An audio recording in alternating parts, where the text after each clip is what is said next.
Hello and welcome to episode 4 of Jeti telemetry. We're going to build on the previous 3 episodes, and so we've got an MUI attached to our receiver. Let's go and have a look at the alarms. So we'll go into menu, into timers and not applications, come on, timers and sensors, and would you believe it, alarms. Okay, first item that comes up, Morse code alarms. Let's press the button, going to have a look. There's an X, meaning they're switched off. I suggest you leave it there, because getting alarms that do various combinations of beeps at you is frankly going to tell you nothing but just get you worried about what is going wrong. I'm not sure. I suspect this is a legacy from the days of Jeti not making transmitters but making modules which you'd plug into the back of your Futaba, JR, whatever.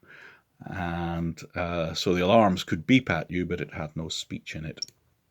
Come down to here, the system defaults to putting in a receiver voltage alarm at X, i.e. the voltage, is less than 4.5 volts. And if that happens, it'll fire off at you.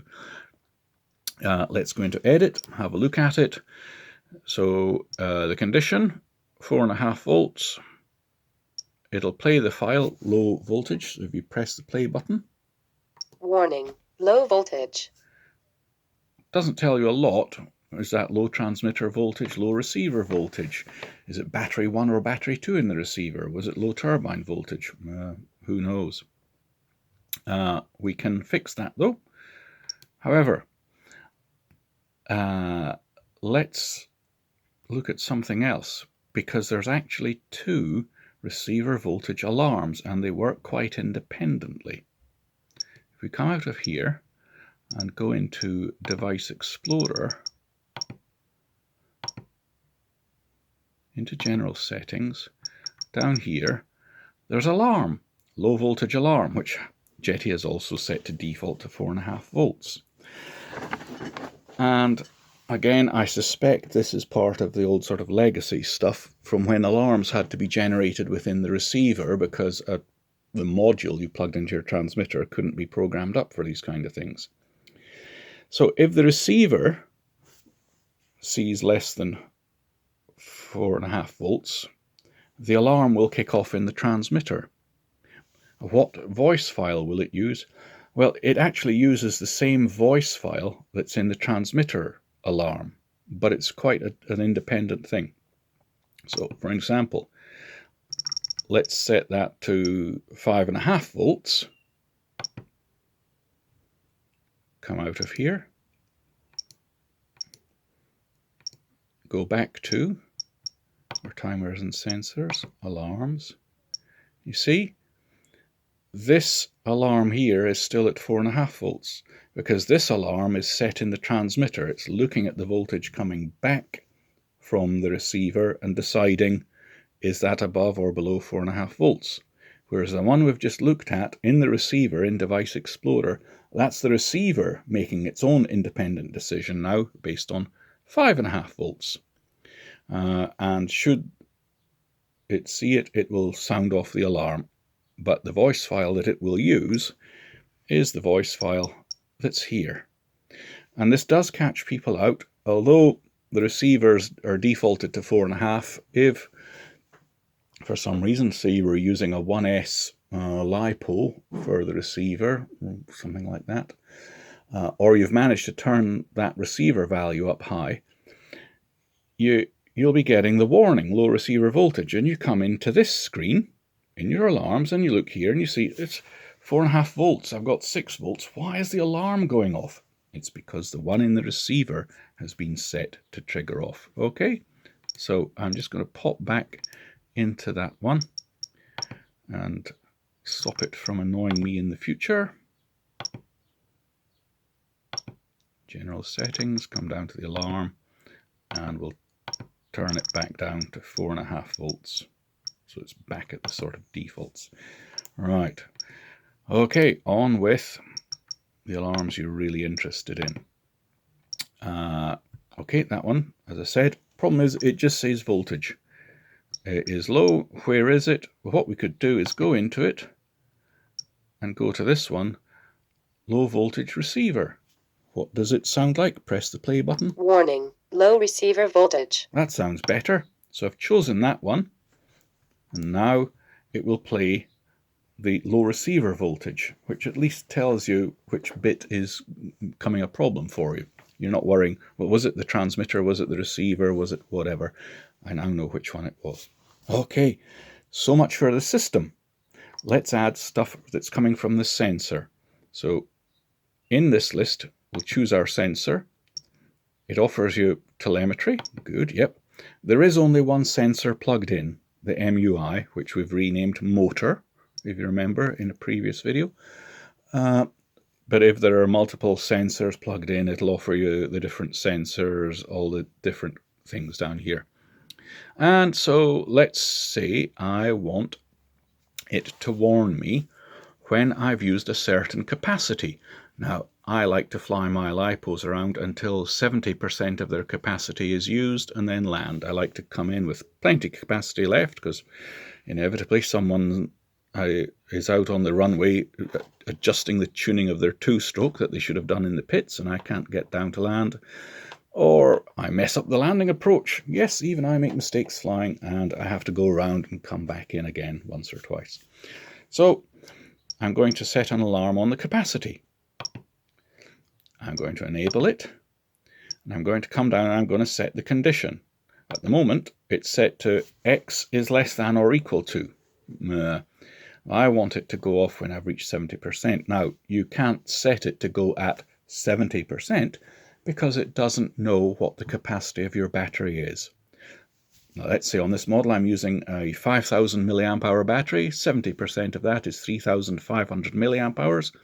So when the condition gets to X is greater than 3500 milliamp hours, I want the alarm to go off. Okay, it's going to take me a long time to dial up 3500.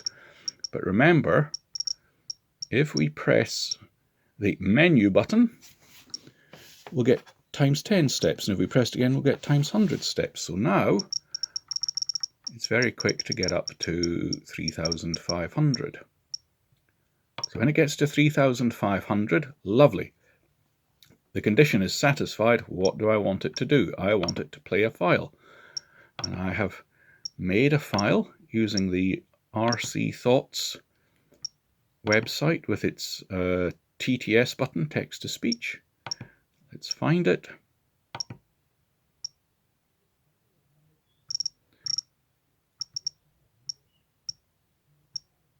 There we are. So now, when my battery reaches 3500 milliamp hours actually consumed, 70% battery used. Land now. Yes, ma'am, I will do. Okay. Do I want an activation switch? No. When the thing reaches that, it will go. Do I want it to repeat? No, I just want it to say it to me once. But notice if I press the rotary dial, I can have it repeat 3 times. No repeat, so it will just announce 70% battery used, land now. If I have repeat, it will just keep going 70% battery used, land now. 70% battery used, land now. Ugh, I don't want that. 3 times, obviously, it will say it 3 times and stop. So I don't need it to repeat, just the once. Announce the current value by voice. Of course, it means the existing, not the sort of ampere current value. No, if it's told me 70% is used, I know where I am. Set the throttle to idle? Certainly not, thank you. I don't want it to cause me to have a landing out somewhere I can't control. Used only during pre-flight check? No, that's fine. So say OK. And now, after 3500 milliamp hours have been consumed, she will tell me that warning to land. Lovely. What if I'd like some pre-warning that this was coming up? You may remember in the previous video, I showed you how to set a switch, and you could ping it and it would read you the milliamp hours consumed, but you're enjoying yourself too much to be pinging that switch. Let's get it to warn you when 3000 have been used, as we're getting towards the 3500. So we'll add another warning. Sensor, telemetry. Again, I'm going to choose capacity. Enable it. Condition. X is less than or equal to, we'll say when X is greater than, in other words, once it's reached it, I'll set it for 3000.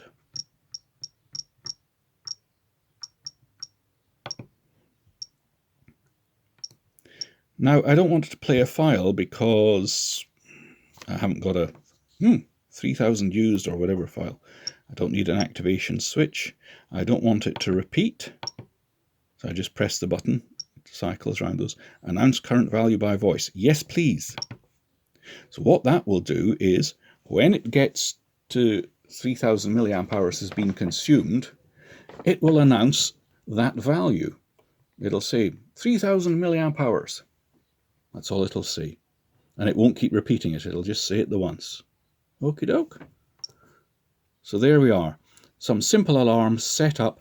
So now when I'm flying my electric models, I don't need a flight timer which doesn't adapt to whether I'm doing a lot of wide open throttle or a lot of medium throttle flying. I'll just fly around until at 3000 milliamp hours it lets me know that much has been consumed, and I think, oh yeah, okay, I've got just a little bit left. I might have a bit of fun, or I'll just fly around gently, and I just wait then for it to say 70% battery used, land now. And of course, being a good model flyer, I obey.